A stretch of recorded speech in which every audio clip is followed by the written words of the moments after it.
Assalamualaikum warahmatullahi wabarakatuh. Assalamualaikum warahmatullahi wabarakatuh. Buya Yahya yang saya hormati, begini Buya, kan di zaman sekarang ini banyak yang menjual rumah, mobil atau motor dengan cara kredit. Nah, tentunya harga kredit dan harga cash itu berbeda atau dengan cara leasing ke bank. Nah, cicilan per bulan maksudnya. Nah, apakah hukumnya itu riba atau bagaimana Buya? Dan kalau misalkan riba, bagaimana yang sudah terlanjur? Mohon penjelasannya Buya. Terima kasih. Wassalamualaikum warahmatullahi wabarakatuh. Assalamualaikum warahmatullahi wabarakatuh. Kredit itu adalah pada dasarnya sah. Jika kredit murni, kredit beneran, kredit beneran.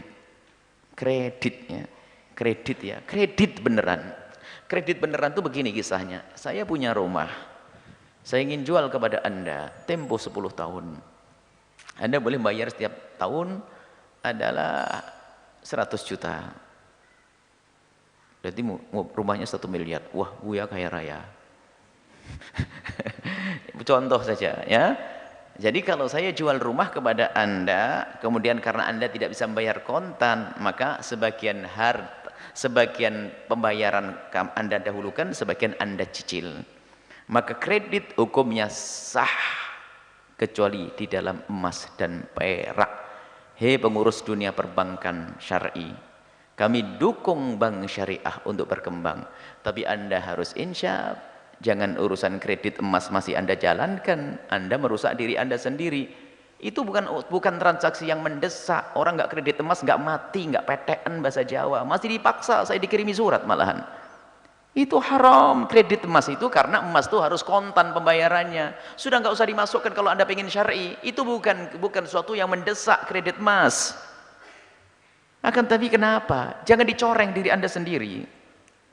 Bank syariah kami dukung, karena kita harus hijrah dari riba. Tapi dari bank syariah sendiri harus segera berbenah. Kami gembar-gembar ke sana kemari bank syariah. Tapi Anda tolong dong berbenah. Jangan malah mendatangkan produk-produk yang nggak benar. Kredit emas Anda jangan dipercaya, jangan ikut itu. Dia salah, bukan berarti banknya harus Anda tinggalkan.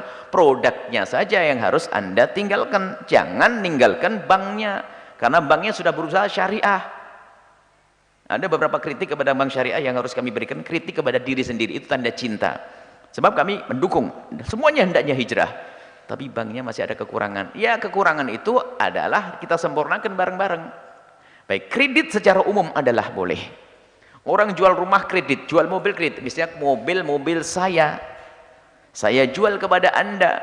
Kalau kontan saya jual 100 juta. Tapi kalau tempo 10 tahun jadinya menjadi 200 juta. Jadi saya jual 200 juta kredit 10 tahun, 100 juta kontan. Ini bukan menjual dengan dua harga, tapi saya menawarkan. Ini juga kesalahan sebagian memahami fikih, dipikir ini adalah termasuk transaksi yang nggak boleh. Loh kok dua harga? Oh bukan, saya akan jual dengan satu harga. Cuman saya tawarkan dengan dua harga. Kalau kontan 100 juta, kalau kredit 10 tahun 200 juta. Maka transaksinya setelah ini Anda pilih yang mana? Saya ambil kredit saja. Berarti Anda ngambil yang 200 juta. Yang tidak diperkenankan dan tidak sah dalam transaksi adalah jika kita berpisah, mobil Anda bawa, belum ada ketentuan Anda ngambil yang kredit atau Anda ngambil yang kontan. Misalnya saya tawarkan kepada Anda, ini kalau kontan 100 juta, kalau 10 tahun, kalau kredit 10 tahun 200 juta. Tatanya, marhaba, Anda bawa mobil, nggak sah. Kenapa? Saya nagih yang mana? Ribut nanti. Anda pengen ditagih yang 100 juta, saya pengen nagih yang 200 juga gulat nanti masuk mahkamah. Maka kalau sudah dipilih, maka menjadi menjual dengan seharga satu. Ini juga termasuk ada kesalahpahaman fikih, kadang-kadang nawarkan jangankan kok dua harga, 10 harga boleh.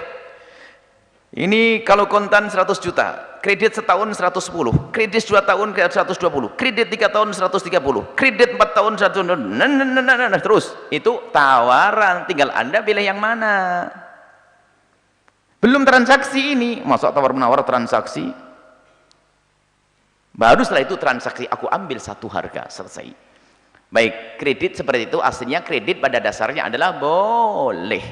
Cuman yang jadi masalah, ini kredit ini urusannya dengan siapa ini? Kalau seorang showroom menjual mobilnya kepada saya beli mobil ke showroom kredit dan benar-benar barangnya mobilnya showroom, saya bayar ke showroom ya sah-sah saja. Cuman kalau kisahnya showroomnya ini adalah nggak punya duit, nggak mampu untuk mendatangkan 300 unit mobil. Marketnya bagus, datang 500 orang mau beli mobil. Merek apa tuh ala kadarnya tuh. Nah, setelah itu harus tidak punya uang, gandeng bank panas, bank yang ada ribanya. Akhirnya pihak bank yang membiayai, pakai bunga atau tidak? Baik benar kalau bunganya nggak pakai, kalau banknya nggak pakai bunga namanya harum, bunga baunya busuk, bunga bank harus pakai bunga. Akhirnya Anda mengambil, Anda harus bayar kredit. Baik, setelah Anda bayarnya kemana? Ke bank. Berarti Anda ini orang yang tidak pintar lagi, karena Anda bayar ke bank itu sebenarnya Anda bayar, pertama adalah bayar mobil Anda, yang kedua keuntungan kepada yang punya mobil, yang ketiga adalah bayar bunganya. Anda harus sadar, Anda yang bayar bunga sebetulnya. Ya, Anda yang bayar bunga, berarti Anda telah menolong dalam kebatilan. Memang Anda tidak secara langsung berurusan dengan bunga, tapi Anda menolong dia. Oh, saya tidak tahu. Kalau Anda tidak tahu, dimaafkan sekarang. Kalau pura-pura tidak tahu yang jadi masalah. Dan sebagian ustadz yang kita temui memang tidak tahu, menganggap kredit saya dipikir memang showroom itu punya mobil banyak. Enggak, tidak semua showroom banyak mobilnya. Itu urusan sama dunia perbankan. Nih, banyak sebagian ustadz mobilnya bagus-bagus, tapi kredit. Kalau kredit syar'i, alhamdulillah. Tapi kredit ini tidak syar'i, kalau tidak tahu semoga Allah mengampuni. Tapi sebagai seorang ustadz hendaknya harus mengetahui dong. Baik, nah permasalahannya adalah bukan masalah kreditnya, masalah cara kreditnya tadi. Kalau seandainya urusannya dengan showroom langsung nggak ada masalah, tapi pihak showroom tidak punya duit lalu urusan dengan bank. Loh, apakah bisa disyariahkan? Diatur transaksi yang menjadikan syar'i. Jadi nanti pihak showroom itu mendatangkan mobil, nanti mobil itu dijual kepada pihak perbankan.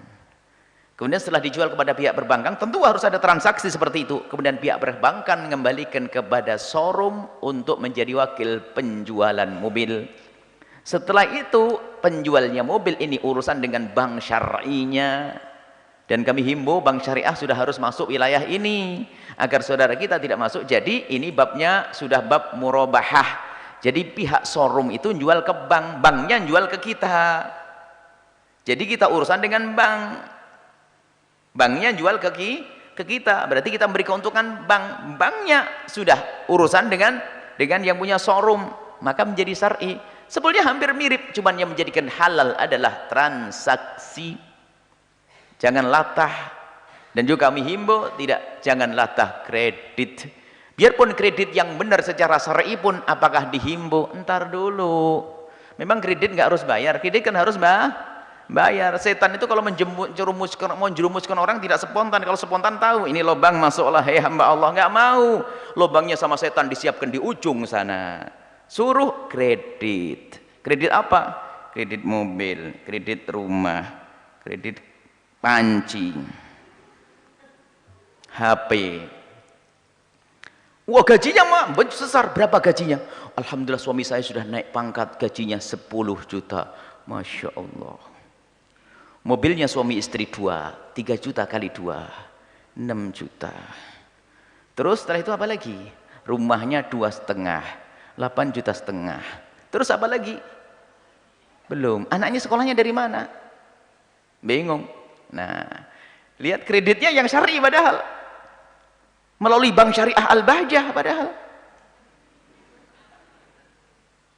Tapi apakah dihimbau semacam itu? Enggak. Biarpun Al-Bahjah punya bank gede, kami tidak menghimbau Anda melakukan yang demikian itu. Karena apa? ujung-ujungnya di sana setan. Kamu tagihan, malu dong, gayanya mobilnya bagus, kredit macet, enggak bisa bayar. Akhirnya mulai malu. Akhirnya setelah begitu ngambil kerjaan asal, yang penting dapat duit, kebayar. Akhirnya yang lakukan yang haram, masuk perangkap setan. Makanya jangan buru-buru, jangan beli rumah sebelum waktunya. Ini nasihat. Beli rumah kalau sudah ada.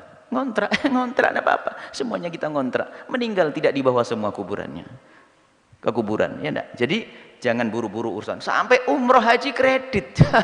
Tulisannya haji ngutang kredit. Kalau enggak wajib ya sudah. Ini nasihat supaya Anda hidup ini nyaman. Anda tidak dikejar-kejar oleh kewajiban seperti itu. Hidup nyaman. Selagi Anda belum punya uang, jangan maksain umroh dan haji. Selesai.